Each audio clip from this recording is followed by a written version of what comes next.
ইয়া আইয়ুহান নাস ضرب مثل فاستمعوا له إن الذين تدعون من دون الله لن يخلقوا ذبابا ولو اجتمعوا له وإن يسلبهم الذباب شيئا لا يستنقذوه منه ضعف الطالب والمطلوب আল্লাহ রাব্বুল আলামিন বলেন দুনিয়ার মানুষ মনোযোগ সহকারে শোনো আমি আল্লাহ একটি দৃষ্টান্ত পেশ করেছি ইন্নাল্লাযীনা তাদউনা মিন দুনিল্লাহি লা ইয়াখলুকু যুবাবান ওয়ালাউ ইজতামাউ লা আমি আল্লাহকে বাদ দিয়ে যত দেবদেবী আর মূর্তির পূজা করা হয় সবগুলোকে যদি একসাথে করে বলা হয় একটা মাছি বানাও রব্বে করিম বলেন সবাই মিলেও একটা মাছি বানাইতে পারবে মাশাআল্লাহ আমি কিছু জায়গা আপনাদের জন্য রেখে দেব আমারটা যেখানে গিয়ে শেষ হবে এখান থেকে যেন আপনার একটা শুরু হয় আমারে ওয়াজে লাগায় আবার সিঙ্গাপুর মালয়েশিয়া ঘুরবেন এই সুযোগ কিন্তু সহজে আমি দিতে রাজি না এজন্য আমি আপনাদেরকে সাথে রাখার চেষ্টা করব যাতে করে আপনারা আমার সাথে কথা বলতে হয় কারণ আমার এই অভিজ্ঞতা আছে একবার জিজ্ঞাসি দুজকে যাইতে কে কে রাজি তিনজনে হাত তুলছে এই জন্য আপনাদেরকে সুযোগ দেওয়া যাবে না সুযোগ এটাই আমার সাথে কথা বলবেন ইনশাআল্লাহ রাজি আছেন তো আমি ঘড়ির কাঁটা দেখে দেখেই বয়ান করব একেবারেই আপনাদের ধৈর্যের সীমানার ভিতরে তো বলছিলাম যেই সত্তার কাছে যার কাছে চাইবেন তাকে এক নাম্বার কোয়ালিটি এক নাম্বার গুণ তার মধ্যে থাকতে হবে তিনি কখনোই মরবেন না মরতে পারেন না আর এই সত্তা একমাত্র কে মাশাআল্লাহ এই আওয়াজটা একটু ভালো করে কইরেন যদি দরকার হয় কারণ বর্তমানে আওয়াজেরও প্রয়োজন আছে জোরে কোন ঠিক কিনা হ্যাঁ বাতিল চতুর্দিক দিয়ে ঘুরতে আছে সুযোগ পাইলেই তারা হামলা করে তারা আওয়াজ করে তারা কথা বলে চিল কাক শকুনেরা বাংলার আকাশে উড়ছে আমাদের আল্লাহু আকবারের আওয়াজে যেন তাদের কলিজার মধ্যে কাঁপন ধরে যায় আল্লাহ তৌফিক দান করুন কয়টা বলছিলাম না বলবো এক নাম্বার তাকে আল হাইয়্যু চিরঞ্জীব হওয়া লাগবে নাম্বার 2 লম্বা করব না বিদায় সংক্ষেপে সামনে আগাইতে চাই নাম্বার 2 শুধুমাত্র চিরঞ্জীব হইলেই হবে না জিন্দা থাকলেই হবে না জীবিত থাকলেই হবে না যার কাছে আপনি চাইবেন আপনার হাজত যার কাছে ব্যক্ত করবেন যার কাছ থেকে আপনার সমস্যার সমাধান করবেন সেই সত্তাকে ধনী হওয়া লাগবে আল গানিয়্যু তাকে ধনী হওয়া লাগবে মুহতারাম হাজরিন একটু আওয়াজ করে বলেন তো একমাত্র ধনী কে আল্লাহ হ্যাঁ আস্তে কোন কেন একমাত্র ধনী কে ইয়া আইয়ুহান নাস আনতুমুল ফুকারাউ ইলাল্লাহ ওয়াল্লাহু হুয়াল গানিয়্যুল হামিদ হে দুনিয়ার মানুষ তোমরা সবাই ফকির আর ধনী একমাত্র আল্লাহ আপনারা বলবেন আমরাও তো লক্ষ লক্ষ কোটি কোটি টাকার মালিক তারপরে আমরা ধনী না হ্যাঁ আপনি ধনী আপনার নিজেরটা দিয়ে আপনি ধনী না আল্লাহর দেওয়াটা দিয়ে আপনি ধনী আপনার নিজের না জায়গা এই রাস্তার পাশে আগে 1% জায়গা 50,000 টাকাও ছিল না এখন কত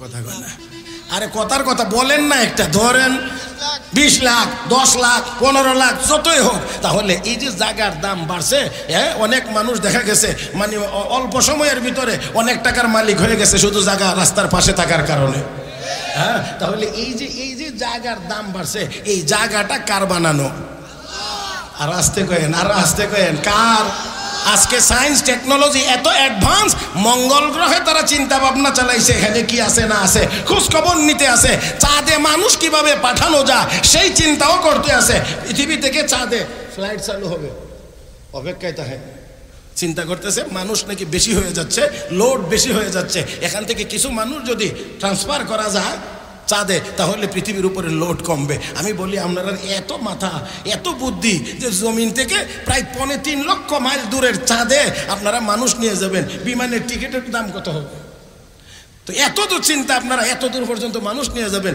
এত লম্বা চিন্তা না করে বঙ্গোপসাগরে তো অনেক জায়গা এখনো পানিতে ভরা এখানে একটু মাটি ভরাট করে লেলেই তো আমরা আর একটু থাকবার জায়গা হয়ে যায় তো কাছেরটা না করে ওই 3.5 লাখ মাইল দূরে চাঁদে কেমনে মানুষ নেওয়া যায় এই চিন্তা ভাবনা মাথার মধ্যে কাজ করে কিন্তু মাটি বানানোর চিন্তা ভাবনা মাথার মধ্যে কাজ করে না জমিন কে বানাইয়া দিছেন নাকি সন্দেহ আছে কোনো? আমি এতগুলো আয়াত তেলাওয়াত করতে পারবো না, তরজমা তো পারবোই না, তারপরেও আপনাদেরকে দুই একটা একটু সামান্য ইয়া আইয়ুহান নাস উবুদু রাব্বাকুমুল্লাযী খালাকাকুম والذين من قبلكم لعلكم تتقون الذي جعل لكم الأرض فراشا والسماء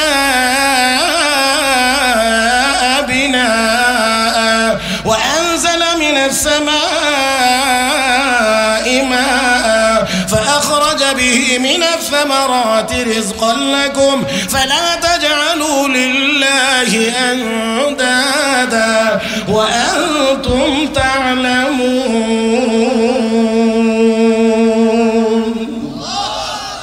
দুনিয়ার মানুষ ওই রবের ইবাদত করো যেই রব তোমাকে তোমার পূর্বপুরুষকে সৃষ্টি করেছেন, যেই রব জমিনকে বিছানা বানাইছেন, আসমানকে ছাদ বানাইছেন, যেই রব উপর থেকে বৃষ্টি নাজিল করে জমিনকে উর্বর করে ফসল ফলায়া তোমার রিজিকের ব্যবস্থা করেন। অতএব সেই রবের সাথে জেনে বুঝে অন্য কাউকে শরীক করিও, জোরে কান জোরে কান জোরে কান, শরীক করিও লা ইলাহা ইল্লাল্লাহ মুহাম্মাদুর রাসূলুল্লাহ। আল্লাহ রাব্বুল আলামিন বিভিন্ন আয়াতে বর্ণনা বলেছেন আলাম নাজআলিল আরদা মিহাদা ওয়াল জিবালা আওতাদা ওয়া খালাকনাকুম আজওয়াজা ওয়া জাআলনা নাওমাকুম সুবাতা ওয়া জাআলনাল লাইলা লিবাসা ওয়া জাআলনান নাহারা মাআশা ওয়া বানাইনা ফাওকাকুম সাবআন শিদাদা ওয়া জাআলনা সিরাজা ওয়াহাজা ওয়া আনজালনা মিনাল মু'সিরাতি মাআন সাজ্জাজা লিনুখরিজা বিহি হাব্বান ওয়া নাবাতা ওয়া জান্নাতিন আলফাফা। ও মুসলমান, আল্লাহ কো জমিনটারে বিছানা আমি বানায়া দেই নাই, কার জমিন দিয়ে চলাফেরা করো?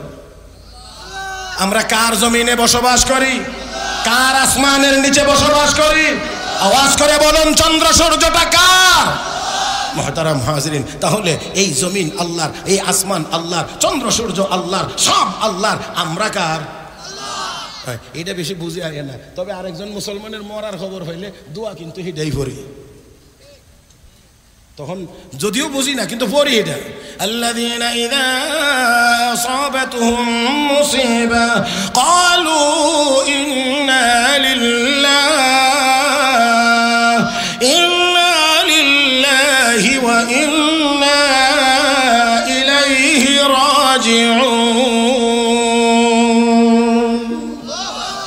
কেউ যদি মারা যায় পড়ি না ইন্না লিল্লাহ, এর অর্থ হলো নিশ্চয়ই আমরা আল্লাহর জন্য। কার কার কার কার? আরে স্বীকার করেন আর না করেন সবাই আল্লাহ, যাইতে হবে, যাইতে হবে। ওয়া ইন্না ইলাইহি রাজিউন, নিশ্চয় আমরা তার দিকেই প্রত্যাবর্তন করব। হে মুসলমান, ইচ্ছাই হোক অনিচ্ছাই হোক, মনে চাক আর মনে না চাক, যাইতে তো হবে আল্লাহর কাছে। যার যার ইচ্ছা হয় সেও যাবে, যার ইচ্ছা না হয় সেও যাবে, যাইতে তো হবেই। না গিয়ে কোনো উপায় নাই, এখানে না গিয়ে উপায় নাই। ওই মালিকের সামনে কারো ক্ষমতা চলবে না, না গিয়ে কোনো বাহাদুরি দেখাইয়া থাকতে পারবে না। আরে দুনিয়ার জীবনেই তো বাহাদুরি দেখাইয়া কেউ থাকতে পারে না। আমার ভাইয়েরা, চলে যাইতে হয়, ধরা পড়তে হয়।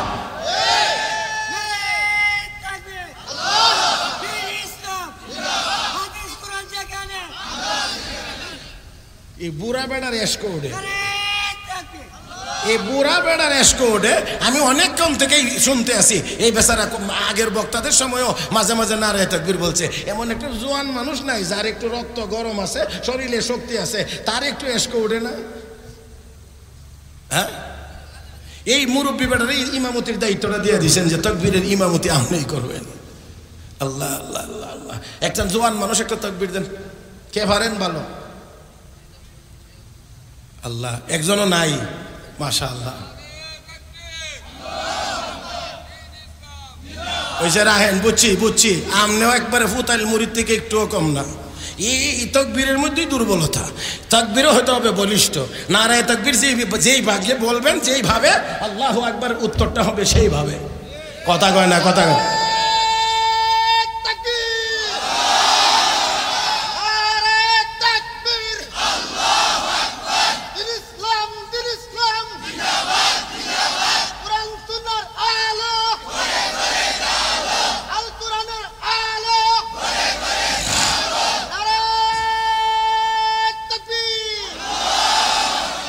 মাশাআল্লাহ। যাক, মোটামুটি বুড়া বয়সে যত মাল্টিভিটামিনই দেওয়া হোক না কেন, বুড়া আর জোয়ান হবে না। বুড়াটা একটু ভালো হইব একটু। মানে বুড়া কালটা একটু ভালো হইতে পারে, কিন্তু এটা জোয়ান আর হবে না। রাত এখন 12টার উপরে, যতই চেষ্টা করি, যত ভিটামিনই এখন খাওয়ায়, এটা বুড়া হয়ে গেছে, এটা আর জোয়ান হবে না। যাক, তারপরেও মোটামুটি একটু সুস্থ আর কি, এখন চলবে আরো কয়েক মিনিট। এই বাড়াইবার নিয়তে না, আমি শুধু আপনাদের অবস্থাটা বোঝার জন্য বলছি। মুহতারাম হাজিরিন, বলছিলাম যার কাছে চাইবেন সেই সত্তার 2 নম্বর গুণ হলো আল গানিয়্যু, তাকে ধনী হওয়া লাগবে। ধনী একমাত্র কে? জবান খুলে আরো আওয়াজ করে বলেন কে? আমার 2 ঘন্টার ওয়াজ কয়েক মিনিটের মধ্যে করা লাগে। নাম্বার 3, শুধুমাত্র আল হাইয়্যু, তিনি চিরঞ্জীব, তিনি ধনী, এতটুকুতেই যথেষ্ট নয়, তার মধ্যে আরো গুণ থাকতে হবে। সেটা হলো দেওয়ার অভ্যাস তার মধ্যে থাকতে হবে। as-সাখিয়্যু, দাতা হওয়া লাগবে, দানবীর হওয়া লাগবে। আমার ভাইয়েরা, আমার আল্লাহর চাইতে আর বড় কোন দাতা, এত আসতে না, এত আসতে না, বড় কোন দাতা। আল্লাহর দেওয়া কমে না বাড়ে? জোরে কর না, কমে না বাড়ে? মানুষ দুনিয়াতে কমে না বাড়ে? বাংলাদেশ স্বাধীন হয়েছিল 7.5 কোটি মানুষ নিয়ে, এখন কয় কোটি? 17-18 কোটি না, 17-18 কোটি মানুষ। তাহলে মোটামুটি ভাবে একটু চিন্তা করে দেখেন, এই 7.5 কোটি মানুষ যখন ছিল, তখন মানুষের মধ্যে আমার এই দেশে খাবারের কিছু সংকট ছিল। জানে না মনে হয়, তখন খাবারের সংকট ছিল। অনেক মানুষের চাউল কিনে ভাত খাইতে পারতো না, আটার রুটি খাইতো। তখন আবার আটার দাম কম ছিল, চাউলের দাম বেশি ছিল। হ্যাঁ, চাউলের ধনী মানুষেরা চাউলের ভাত খাইতো, গরিব মানুষেরা আটার রুটি খাইতো। একটু এদিক ওদিক হইলেই ওই ভাতওয়ালা বেটা রুটিওয়ালারে খালি ধমক দিত, ফকিন্নের হুত, ভাত খাইতে পারস না, রুটি খাস, আবার বড় বড় কথা। হ্যাঁ, এরকম এরকম এরকম বড় বড় কথা বলছে। তো আমার আল্লাহ আরশের মালিক যেন ডাক দিয়ে, গরিব রে কয়েকটা দিন অপেক্ষা কর, চিন্তা করো কারণ নাই। আমি হিসাব করে দেখছি 20 বছরও পার হয়েছে না, বদলাইয়া গেছে। এখন আমার আল্লাহ সব বড় লোকের হাতে আটার বস্তা ধরাইয়া দিয়া এখন কই গরিবেরা সব চাউলের ভাত তো রাখা। এখন বিল্ডিং এর তালা যত বড়, তাই না আটার পূজা তত বড়। কথা ঠিক না? হ্যাঁ, এটা ব্যাপার আছে মুহতারাম হাজিরিন। এই জন্যে আল্লাহ অনেকের অঙ্কের দিক থেকে, বাহ্যিকভাবে গণার দিক থেকে টাকার পরিমাণ বেশি দেয় না, কিন্তু তার খানার পরিমাণ বেশি। বুঝাইতে পারছি না? অনেকের কাছে টাকার পরিমাণ বেশি না, কিন্তু খানার পরিমাণ বেশি। অনেকের কাছে টাকার পরিমাণ অনেক বেশি, খানার পরিমাণ কম। বুঝেন নাই, এখনো বুঝেন নাই? বহু কোটিপতি আছে 2টা রুটি ছাড়া কিচ্ছু খাইতে পারে না। আমার ভাইয়ারা 1 টুকরা গোশত খাইতে পারে না, ভালো মাছ খাইতে পারে না, সবজি ছাড়া আর কোনো কিছু তার নসিবে জুটে না। টাকার অভাব নাই, কিন্তু খাওয়ান জুটে না। মোল্লা মৌলবীর কাছে বেশি টাকা নাই, কিন্তু খানায় ট্যাঙ্কি সবসময় লোড। কথা ঠিক না?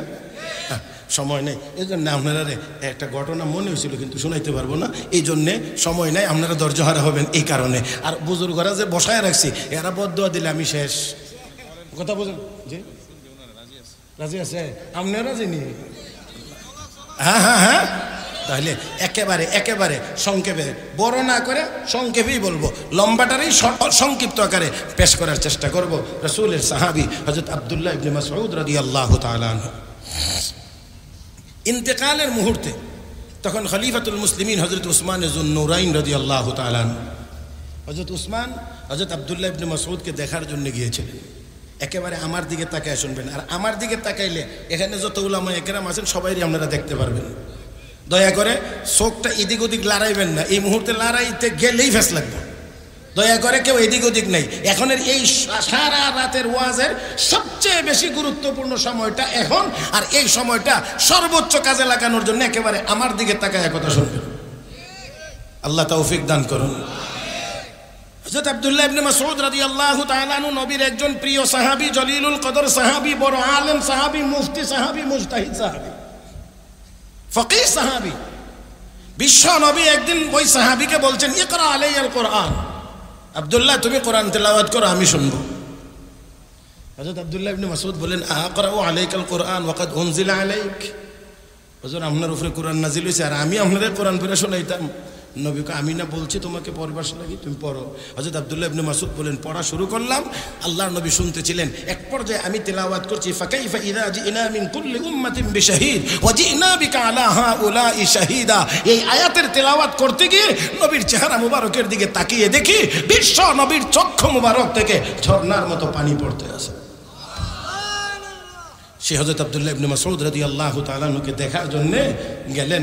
নবীর সাহাবী আমিরুল মুমিনিন হযরত উসমান ইবনে নুরাইন রাদিয়াল্লাহু তাআলা আনহু গিয়ে বসলেন পাশে। বসে জিজ্ঞেস করছেন, মা তাশতাকি, মা তাশতাকি, ও ভাই আব্দুল্লাহ আপনার কি সমস্যা?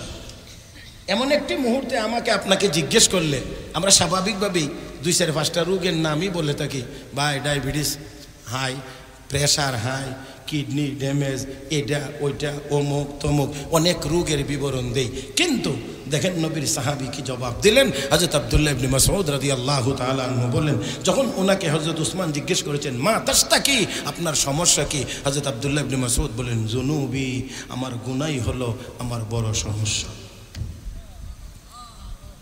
আল্লাহ, আপনারা আসেন মাঠে, ওয়াজ বুঝলে তো এখানে সুবহানাল্লাহ বলার কথা ছিল। সাহাবী রাসূল,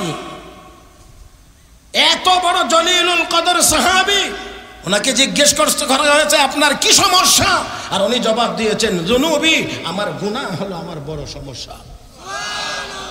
আমরা তো বিপদে পড়েও গিয়ে হুজুর জানি না তো কেউ কাঁচা লাইলে হরা দিছি না, কেড়ে যে এত বড় বিপদে হলাম।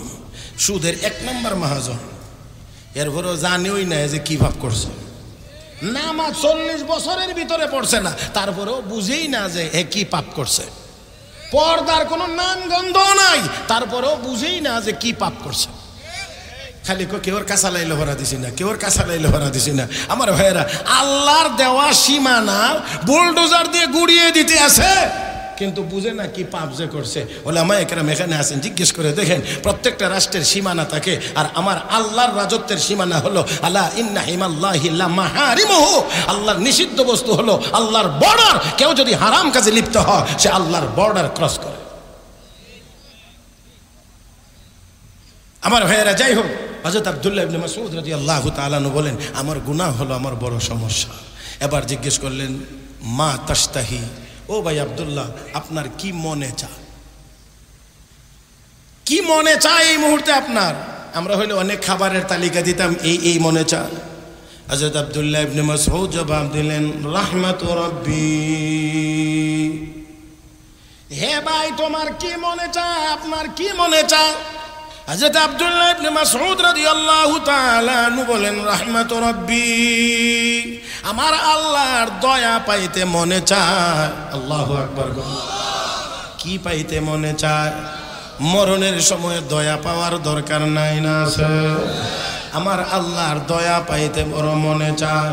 হযরত আব্দুল্লাহ ইবনে মাসউদ এই কথা বললে হযরত উসমান এখন ও ভাই আব্দুল্লাহ, রাষ্ট্রীয় কোষাগার থেকে কিছু টাকা আমি আপনার জন্য, ও ভাই আব্দুল্লাহ আমি আপনার জন্য একজন ডাক্তার নিয়ে আসি আপনার চিকিৎসার জন্য।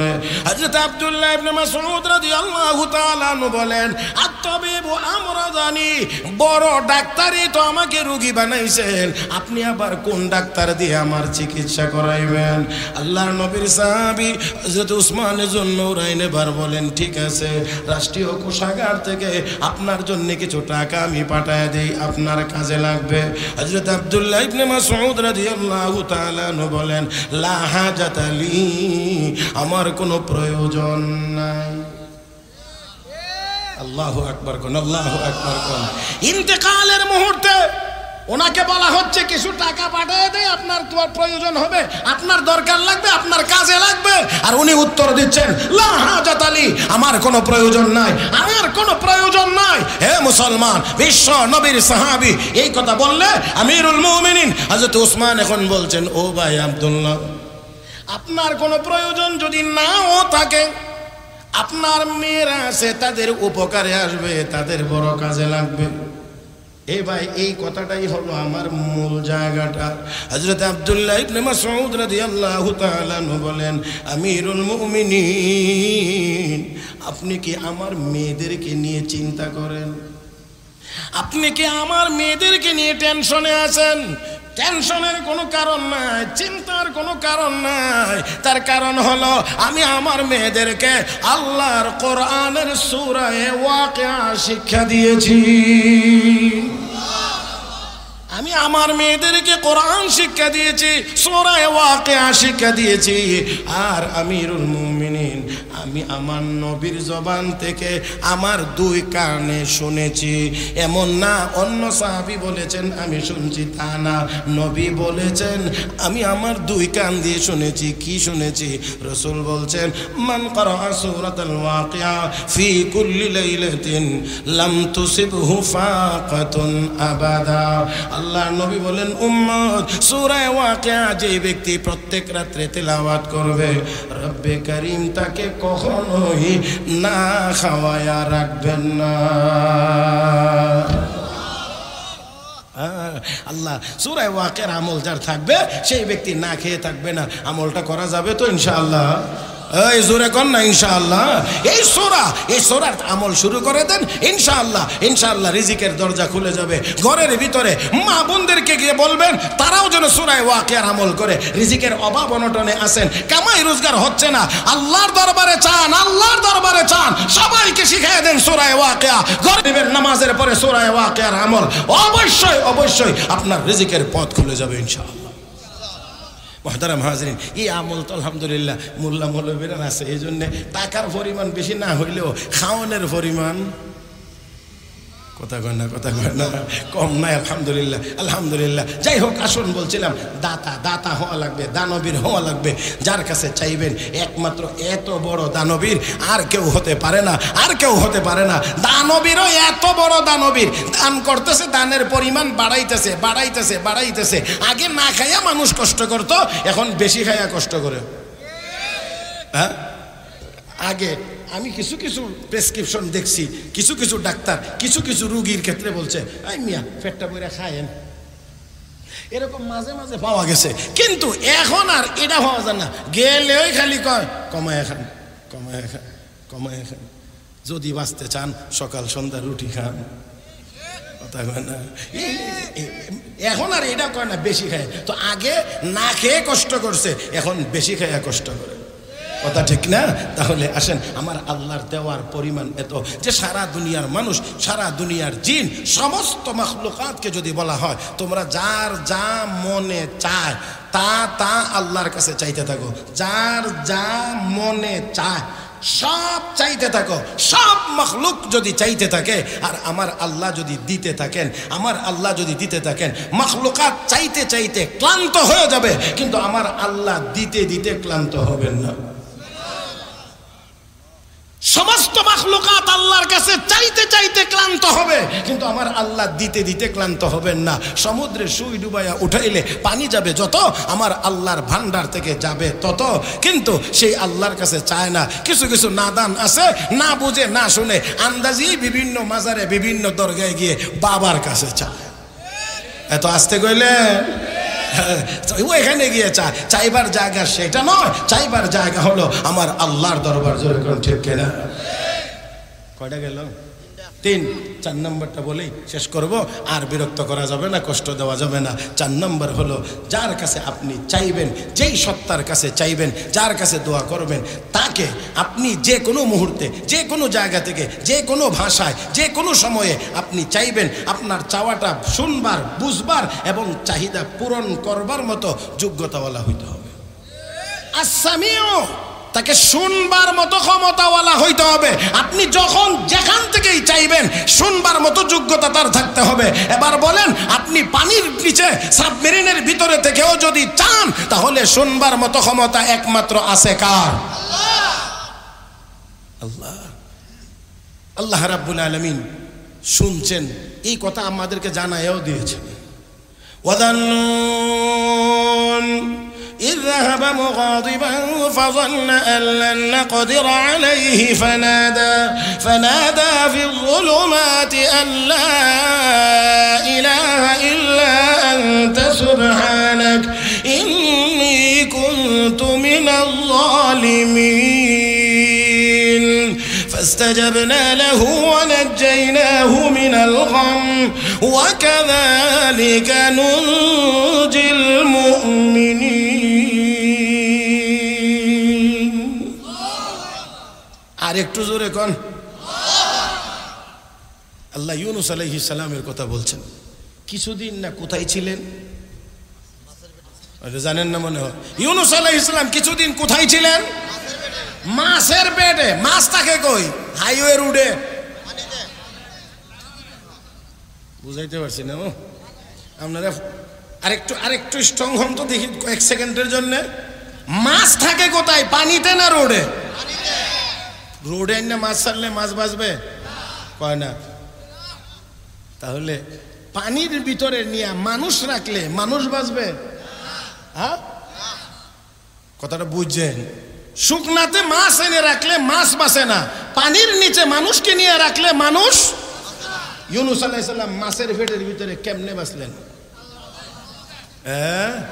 এটা তো খুব সহজে বলে ফেলাইছেন সায়েন্স ওয়ালাদেরকে জিজ্ঞেস করেন সায়েন্টিস্ট যারা তাদেরকে জিজ্ঞেস করেন বিজ্ঞানীদেরকে বলেন ও বিজ্ঞানীরা বলতো পানির নিচে মাছের পেটের ভিতরে মানুষ কেমনে জিন্দা থাকে অক্সিজেন কোথায় অক্সিজেন কোথায় মানুষ তো অক্সিজেন ছাড়া বাঁচে না অক্সিজেন শূন্য যেখানে ওইখানে গেলে অক্সিজেন রিজার্ভ করে নিয়ে যাইতে হয় ভরে নিয়ে যাইতে হয় কৃত্রিম অক্সিজেন নিয়ে যাইতে হয় আমার ভাইয়েরা তাহলে মাছের পেটের ভিতরে মাছের অক্সিজেন পানির ভিতরে মানুষের অক্সিজেন খোলা জায়গা শুকনায় খোলা জায়গাতে ওই মাছের পেটের ভিতরে ইউনুস আলাইহিস সালাতু ওয়াস সালাম কেমন করে বেঁচেছিলেন হে বন্ধুরা তাহলে বুঝতে হবে বিজ্ঞান যেখানে ফেল আমার আল্লাহ সেখানে পাস এত আস্তে বলেন কেন আরেকটু জোরে কান এখানে কথাটা আসলে এরকমও না আমি বলতে পারি এটা বিজ্ঞান যেখানে ফেল মোল্লারা সেখানে পাস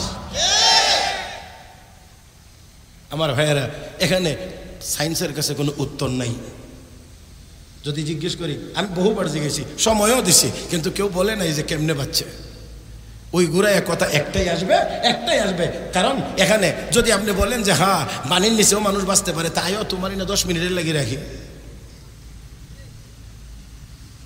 কয় না আসো তোমারই নিয়ে 10 মিনিটের জন্য রাখি দেখা যাবে তখন তুমি কেমনে থাকতে পারো না না না না না না না না এই জন্যে হযরত মাওলানা জুবায়ের আহমদ আনসারী রহমতুল্লাহি আলাইহি তিনি বলতেন বিজ্ঞানীরা এত সটং ফটং করো তো একটা প্রশ্ন করি বলো তো এই পৃথিবীতে মুরগি আগে না ডিম আগে হুজুরে শোনা যায় হুজুরের ওয়াজটা বুঝে না রে হুজুর বলতেন বলো পৃথিবীতে মুরগি আগে না ডিম আগে কোন মুরগি আগে তো মুরগি তার একটা ডিমের থেকে বাচ্চা হইছে ওই ডিম ডাইলো করতে যেটাই বলবেন ফেস এখানে যদি বলেন ডিম আগে তাহলে মুরগি না পারলে ডিম হইলো করতে তাহলে ওই মুরগিটা এলো করতে যদি বলেন মুরগি আগে তাহলে ডিমের থেকে ফুটটা মুরগি হয়েছে বাচ্চা হয়েছে তাহলে ওই ডিমটা আসলো করতে বিজ্ঞানের মাথা এমনই তালুতে সুর নাই আর এটা যদি চিন্তা করতে থাকে তাহলে সান দিয়েও থাকতো না কিন্তু কোরআন খুলেন তাহলে সমাধান পাইবেন নাকি قل اللهم مالك الملك تؤتي الملك من تشاء وتنزع الملك ممن تشاء وتعز من تشاء وتذل من تشاء بيدك الخير إنك على كل شيء قدير সকল ক্ষমতা একমাত্র কার হাতে আরেকটু আওয়াজ করে বলেন কার হাতে জিন্দাকে মুর্দা মুর্দাকে জিন্দা বানানোর একমাত্র ক্ষমতা কার আমার আল্লাহ চাইলে সূর্যের মধ্যেও মানুষকে রাখতে পারবেন জীবিতও থাকবে সমুদ্রের তলদেশেও আল্লাহ বাঁচায় রাখতে পারবেন সাবমেরিনের ভিতরেও আল্লাহ বাঁচায় রাখতে পারেন মুহতারাম হাজরিন মাছের পেটে ইউনুস আলাইহিস সালাতু ওয়াস সালাম এবার তিনি শুনেন গুনগুন করে কান্নার আওয়াজ শোনা যায় গুনগুন আওয়াজ এই আওয়াজ শুনে পয়গম্বর ইউনুস আলাইহিস সালাম জিজ্ঞেস করেছিলেন ও মালিক এটা আবার কিসের আওয়াজ আল্লাহ বলেন এটা হলো আমার সৃষ্টি জগতের কান্নার আওয়াজ শেষ সময় আরেকটু ভালো বলেন আরেকটু ভালো করে বলেন সমুদ্রের তলদেশে আমার সৃষ্টি জগৎ, আমার মাখলুকাত, আমি আল্লাহর দরবারে কান্নাকাটি করছে, এই কান্নার আওয়াজ। পয়গম্বর আর দেরি করেন নাই, ফানাদা ফি যুলুমাত। আল্লাহর পয়গম্বর তিনটি অন্ধকারের ভিতর থেকে আল্লাহকে ডাক দিলেন। এক নম্বর অন্ধকার ছিল রাতের অন্ধকার, দুই নম্বর অন্ধকার ছিল পানির নিচের অন্ধকার, তিন নম্বর ছিল মাছের পেটের ভিতরের অন্ধকার। তিনটি অন্ধকারের ভিতর থেকে ডাক দিলেন, লা ইলাহা ইল্লা আনতা, আল্লাহ তুমি ছাড়া আর কোনো মাবুদ নাই, সুবহানাক তুমি পবিত্র, ইন্নী কুনতু মিনাজ জালিমিন, আল্লাহ আমি ভুল করে ফেলেছি। আল্লাহ রাব্বুল আলামিন বলেন, সমুদ্রের তলদেশে মাছের পেটের ভিতর থেকে ইউনুস যে আমাকে ডাক দিয়েছিল, ফাস্তাজাবনা লাহু, আমি ওই ডাক শুনে ইউনুসের ডাকে আমি আল্লাহ জবাব দিলাম। আরো জোরে, আমি আল্লাহ ইউনুসের ডাকে সাড়া দিলাম। ফাস্তাজাবনা লাহু, আমি আল্লাহ ইউনুসের ডাকে সাড়া দিলাম। আমি যে আয়াত তিলাওয়াত করেছিলাম খুতবায়, আল্লাহ রাব্বুল আলামিন বলেন, ওয়া ক্বালা রাব্বুকুম উদউনি আস্তাজিব লাকুম, আমাকে ডাক রে বান্দা, তোর যত সমস্যা আছে সব সমস্যার সমাধান আমি আল্লাহ করে দেব। ও মুসলমান, তাহলে এবার আওয়াজ করে বলেন, দোয়া হবে কার কাছে? চাইব কার কাছে?